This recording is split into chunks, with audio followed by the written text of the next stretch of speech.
welcome back to the Simple Farmhouse Life podcast. Today I am chatting with Liz Quick from The Quick Journey. She shares homemaking, motherhood. She also shares her beautiful home, lots of recipes. Today we're going to focus on decor. Every once in a while, you all like a good decor episode where a friend of mine and I just sit and chat about our homes and what we like to do to keep them fresh and decorated. We like to talk old world design and antiques, some of my favorite topics. And today Liz is going to be sharing some of her expertise. She has been making her home very beautiful. Her style has been evolving over the last several years as she's been a homemaker. And so we're going to talk a little bit about that.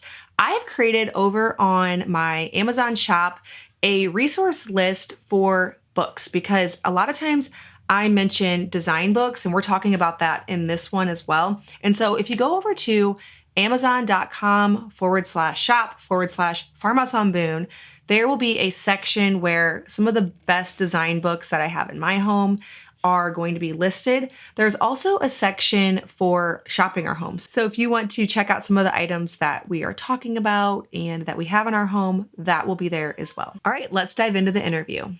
My name is Lisa, mother of 7 and creator of the blog and YouTube channel Farmhouse on Boone. Join me as I share with you my love for creating a handmade home from scratch cooking and a little mom and entrepreneur life along the way.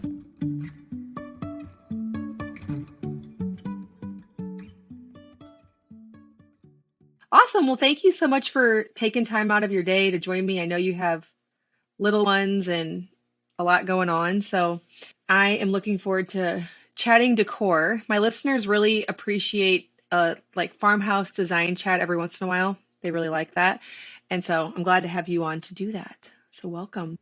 Well, thank you so much. I've been really excited about it. So start by telling us a little bit about you and your family and your home, just a little introduction. I am Liz, and I live in the Midwest. I married my high school sweetheart. We have 4 kids. I homeschool, and I really just spend most of my day just serving my family in the kitchen and just making our house a home. We have had several moves and finally feel like we're settled here and like this house is our forever home. So I've just been enjoying making it kind of our own.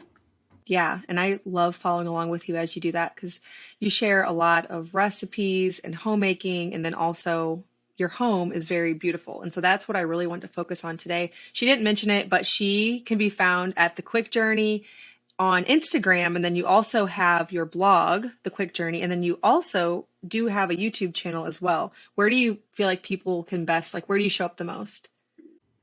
I am on my blog, thequickjourney.com. I post there at least twice a week. I try to do 3 if I'm feeling super ambitious. And I show up in Instagram stories periodically too. So, and YouTube is kind of a side thing that I started because I like being able to tell kind of a bigger story behind things that we do here in our house. And I feel like YouTube is really great for that. So I've been trying to slowly incorporate that into my online life. Yeah. It's definitely something that takes some effort. I find that I can either show up really well on Instagram stories or YouTube, but not both. And yeah.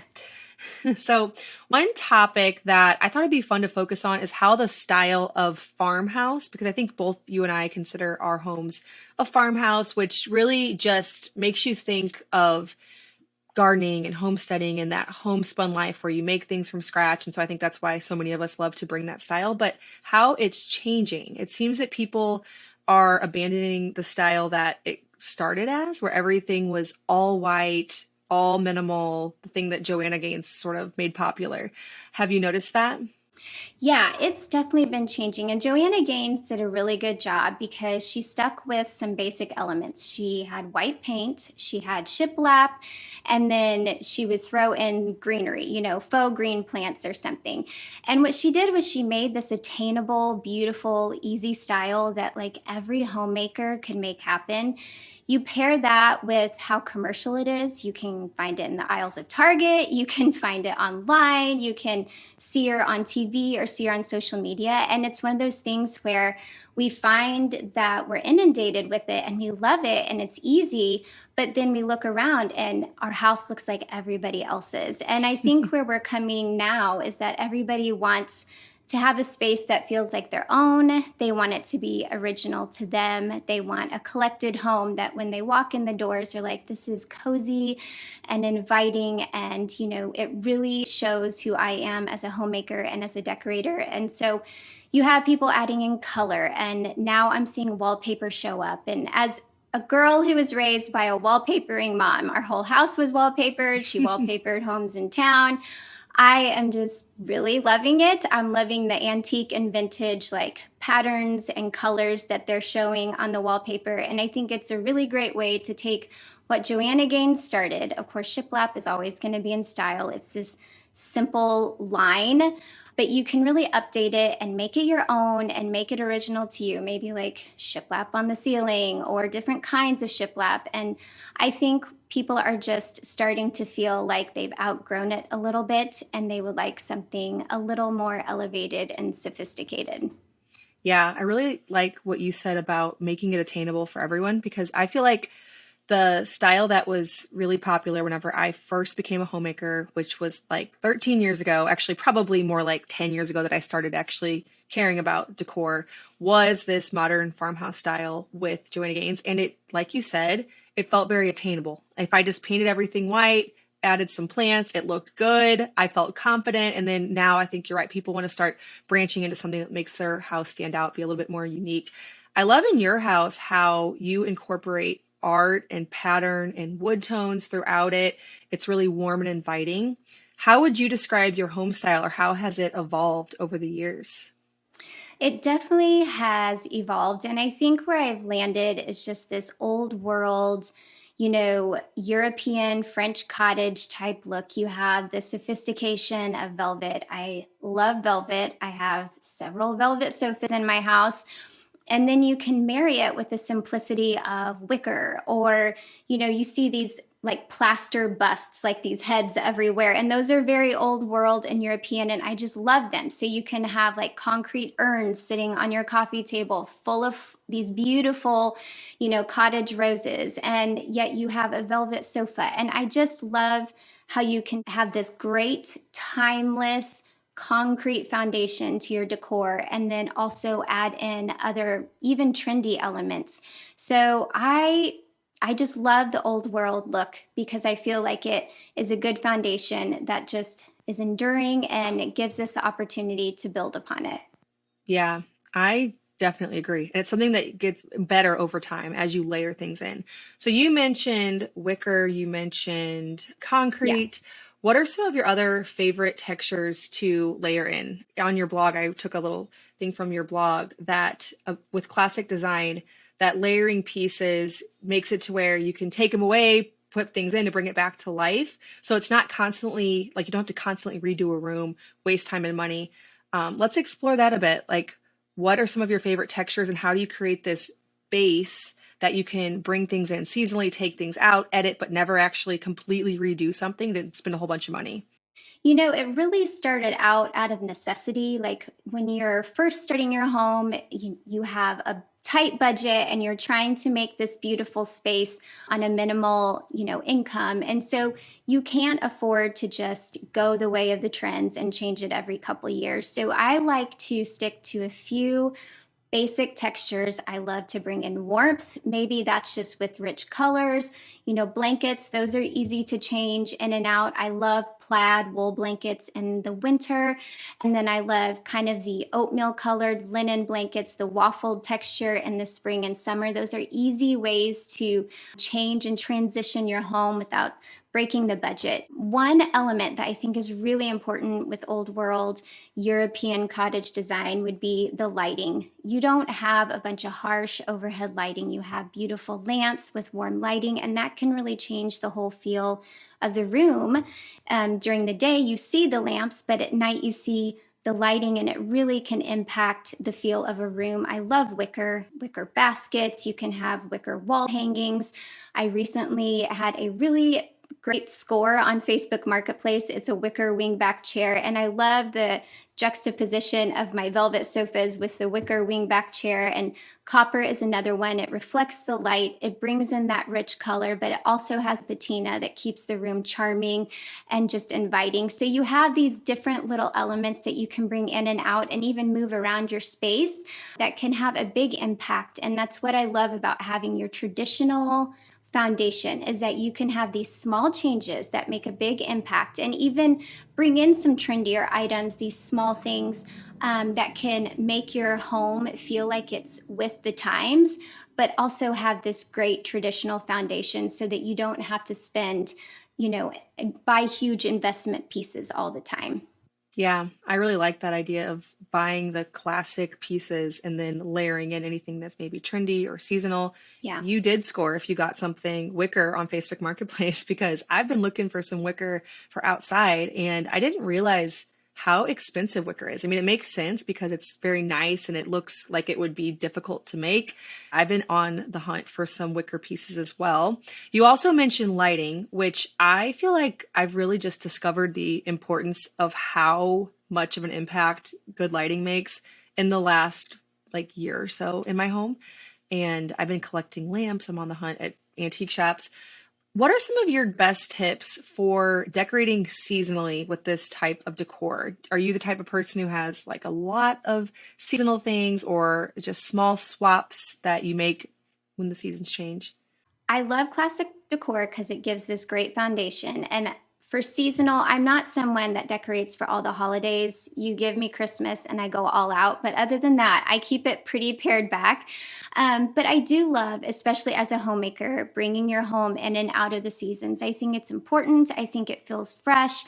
And I do it with simple little things, maybe a vase behind my kitchen sink that has some greens in it in the spring, maybe a bowl of lemons on the kitchen table in the summer, whenever the trees are changing, snipping a few branches and bringing those in the fall, and then doing some evergreen on my mantle in the winter. I just think adding those small things can make a huge impact. I'm really big at changing out pillows, and I highly recommend, if you are someone who loves changing your home and making it feel fresh, buying some really good down pillow inserts. I get mine off Amazon for a pretty good price. And then swapping out pillow covers. They're easy to store, so it doesn't take up a bunch of space.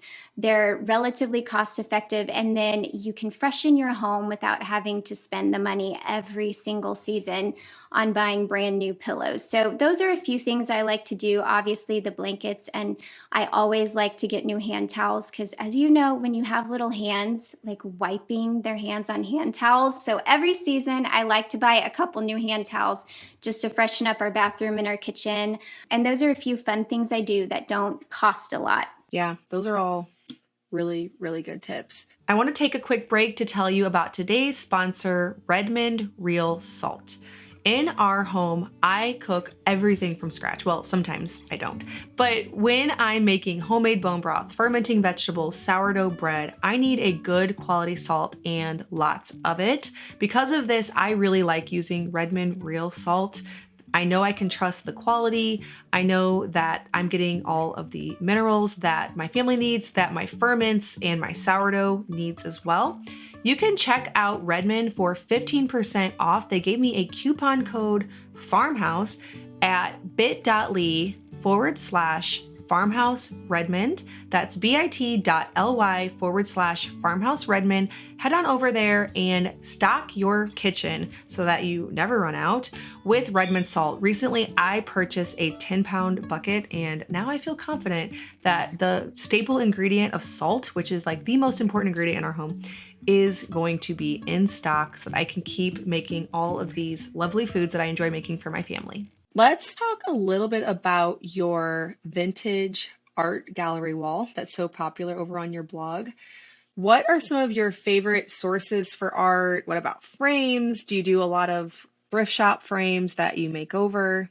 Okay. The vintage art gallery wall was something that I have loved and long admired. 10 years ago, people used to do the big plate walls where they'd have 20 or 30 plates on their wall. And I thought it was so pretty. And I tried it and it looked like my toddler had just hot glued them up on the wall. It just wasn't cute. So our gallery walls are something that can either be done really well or really poorly. And one of the important things is to have good art. And a great place to source art if you're on a budget is through the public domain. It's kind of like this little secret that people don't talk about, but you can get amazing antique vintage prints and print them off and go have them framed.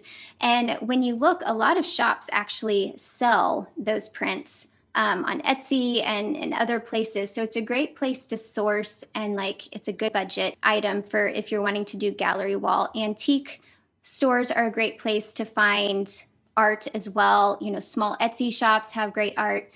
And then as far as frames, if you go to thrift stores, you can buy some really great frames. Use Rub and Buff to update them. Rub and Buff is this like amazing little paint that you can just paint your whole house with Rub and Buff. Not really, but like it is so great at updating a piece. As far as new, I really look to Hobby Lobby for new frames because you can use a coupon. And I think IKEA has great frames too, but I don't get there very often. So yeah, me neither. One tip that I have, because I've noticed that a lot of times I find a really cool frame at the thrift shop and it's very odd shaped. And then none of the art pieces that I find match the size of the frame. And so one thing I've started doing is I measure the frame and then I go over to canva.com. This is all free. And I make custom dimensions and I make it the inches that the frame is. Then I drag my art piece in and just resize it and then have it printed off custom at this local print shop that we have. It's very cheap. It's like $5 to get. I've even gotten this really large print in our bathroom because I had a really large antique frame that I had nothing that I could figure out what to do with it.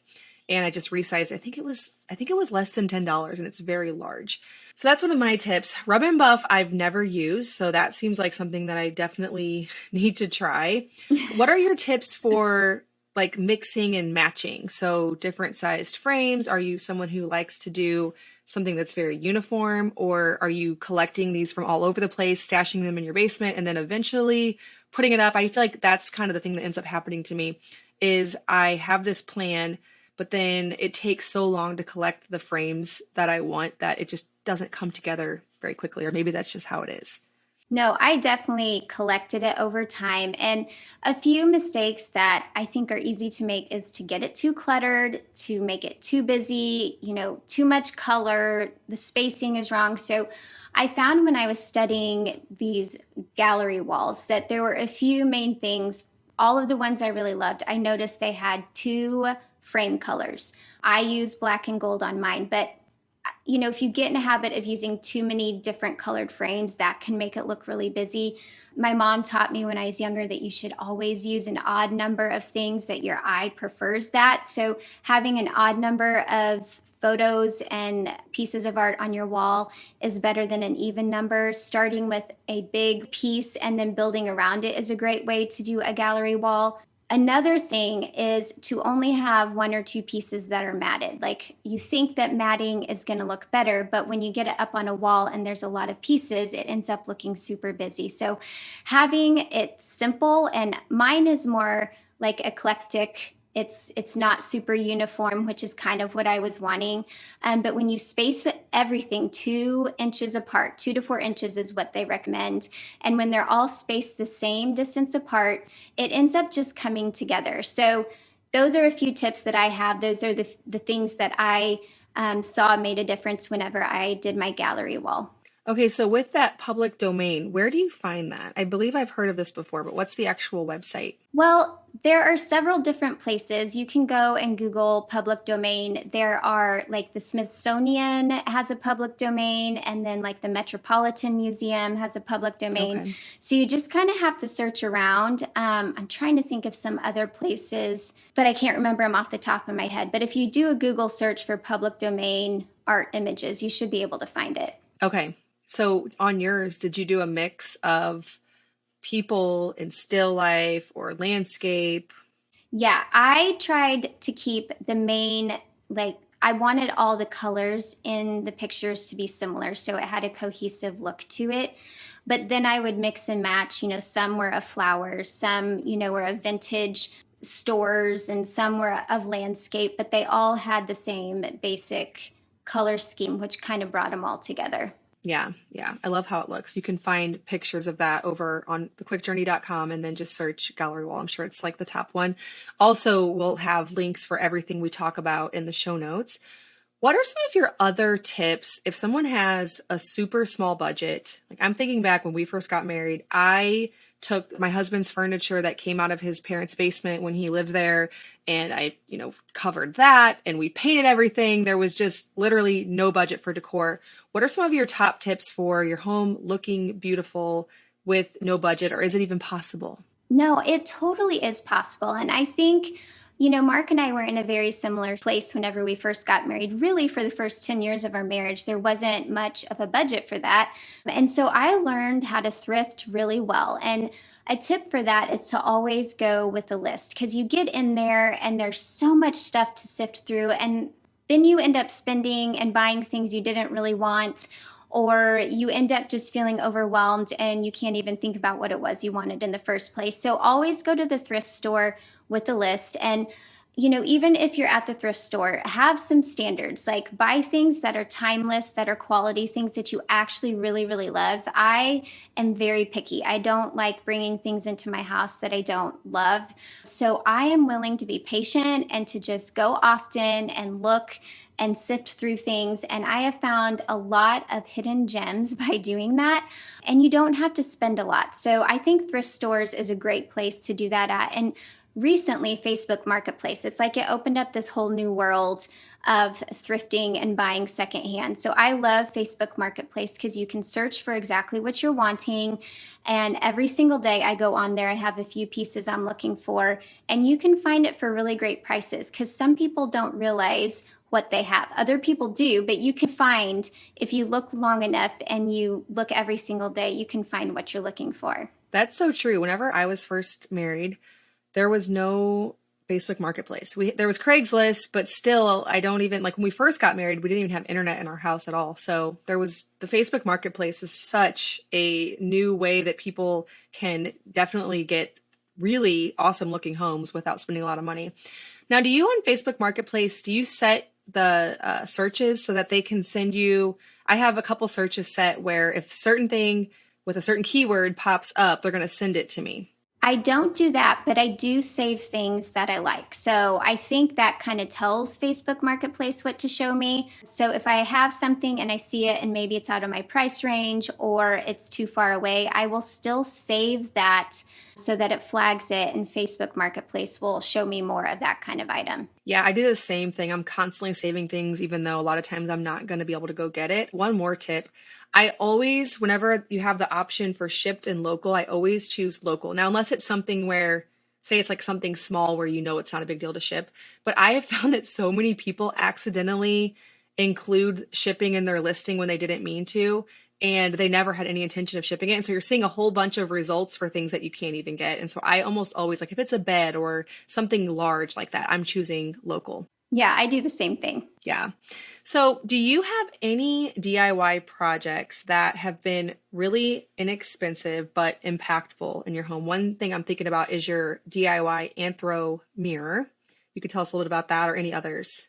Yeah, that Anthro Mirror, I don't know if your audience knows what I'm talking about. It's this beautiful gold vintage looking Anthro Mirror, and it is very expensive. And I have loved it for years, and I've seen it online, and it's like the perfect mirror, but it was never going to be in my price range. So I finally decided to make this mirror that I had. It's a $50 Target mirror, and I painted it with Rub and Buff, and I bought some cheap appliques from Amazon and painted those and hot glued them on there. And I'm telling you, it really looks pretty original to the Anthro Mirror. And it was maybe $15 buying the Rub and Buff and the appliques. So it's like my favorite DIY ever because it took literally an hour to put everything together and maybe $15. So if you can just be creative, you can take something that's really expensive and somehow make it work in your own home for a lot less. Yeah, definitely. I'm looking at your Anthro Mirror now. I pulled it up and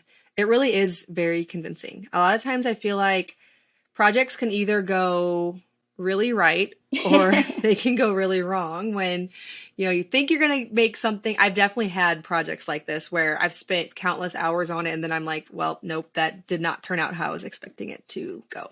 I'm sure you have this all linked in here, but where did you find some of these appliques? Yeah, they were just on Amazon, and I just searched like French corner appliques. And some of these they're intended to be put on a dresser to have like a French inspired dresser.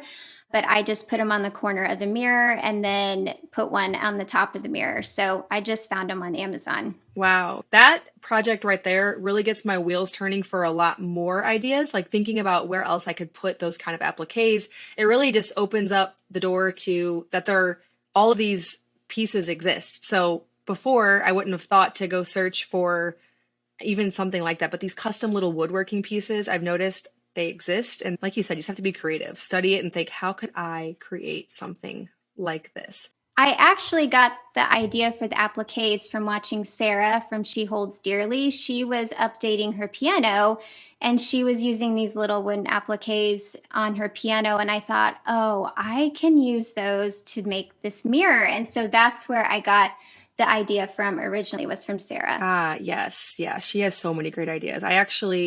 We made a vanity out of a dresser that I saw on Sarah's blog, and I actually saw it at Sarah's house because I've been to her house.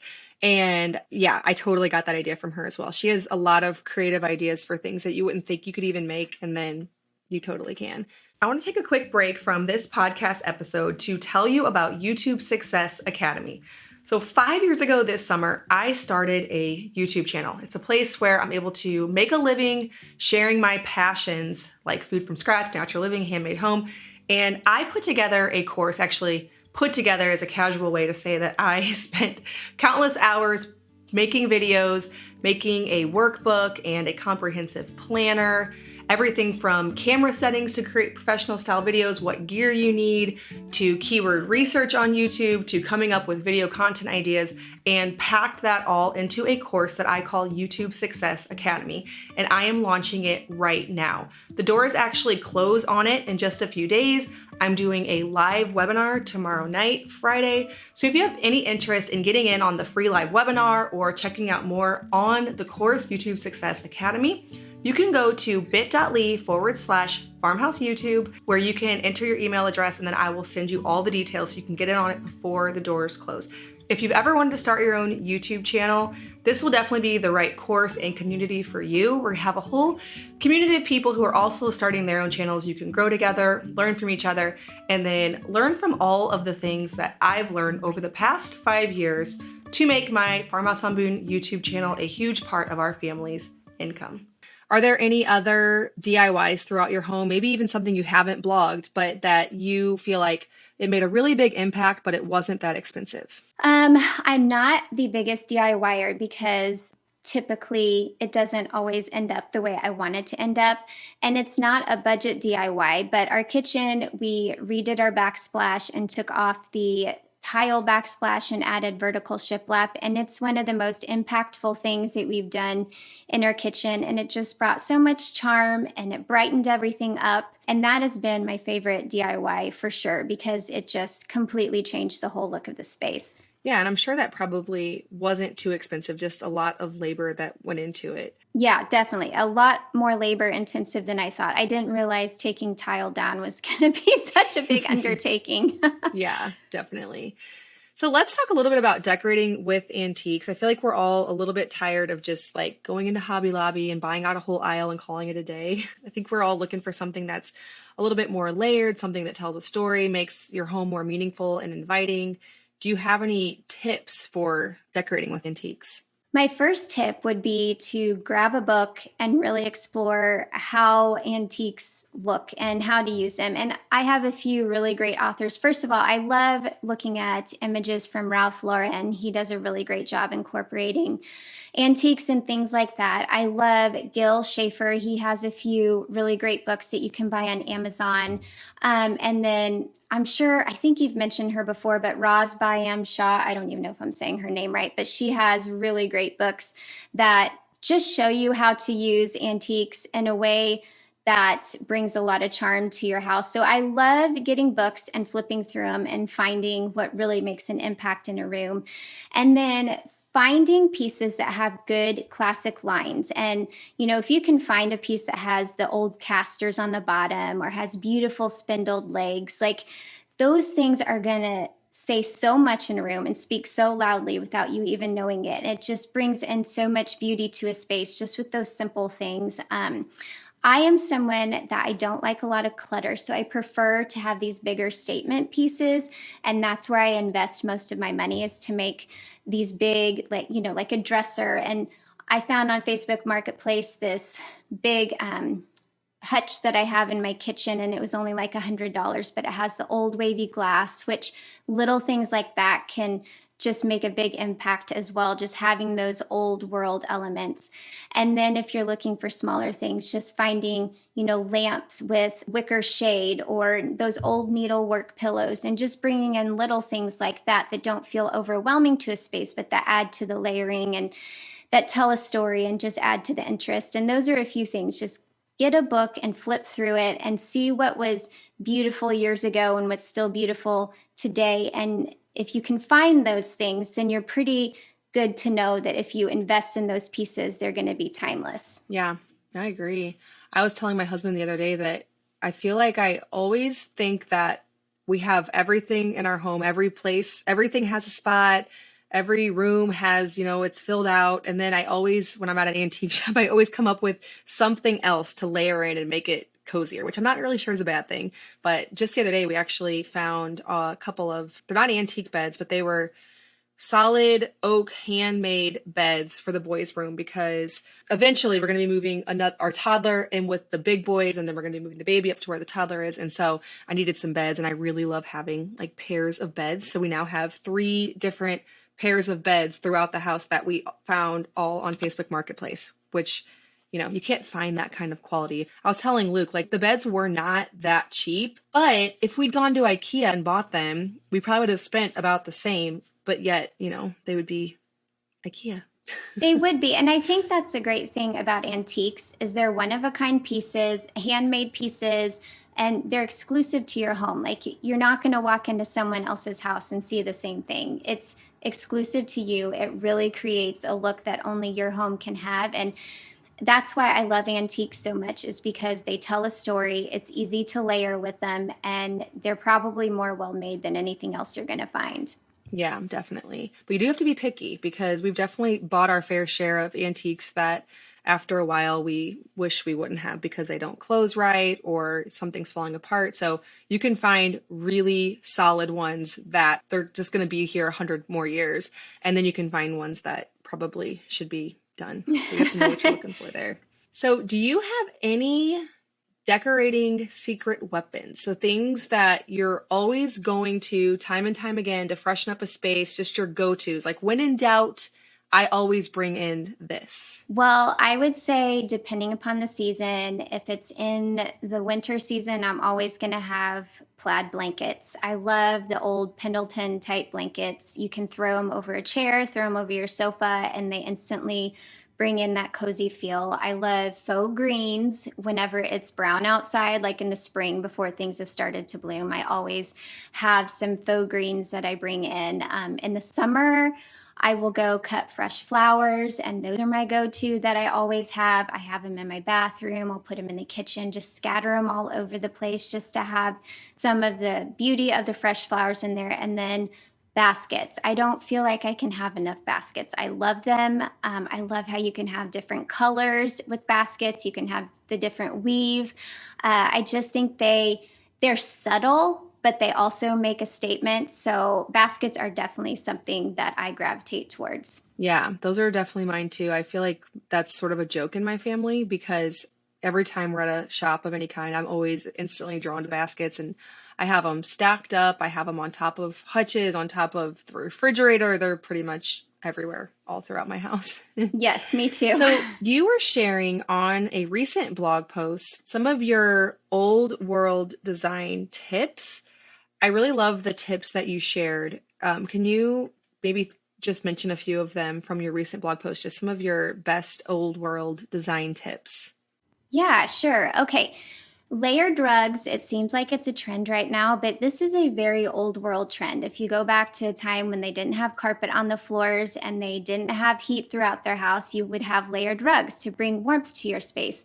So, layered rugs is a really great old world style to have and bring into your home. You should look for wool rugs or hand knotted rugs, and if it's not in your budget, look for smaller ones that you can layer on top of modern rugs just to kind of get started.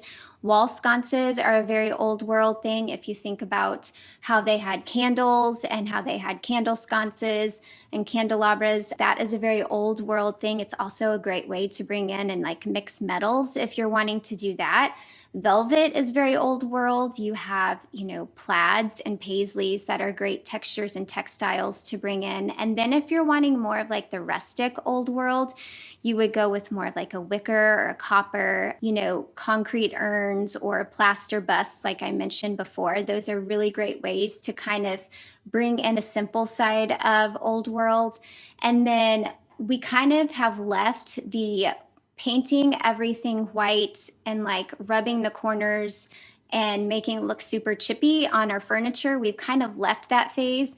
And old world is all about having these natural wood elements that never go out of style. So those are a few of the main like old world signature looks that you will get. Yeah, I do. I love all those tips. And I've definitely been experimenting with a lot of them.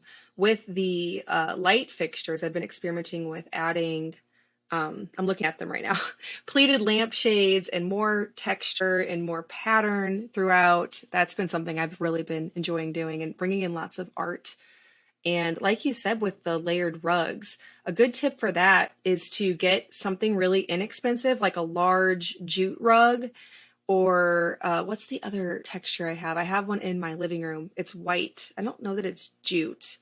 I'm not sure what the word I'm looking for is, but it's really large. It goes underneath all my furniture. But then I have a patterned hand knotted rug layered on top of it. So I have that texture in there and that pattern and that, like very old, or I don't really know if it's antique, but that pattern that I'm looking for, but yet without paying for like a 10 by 14 vintage rug, because that can cost thousands and thousands of dollars.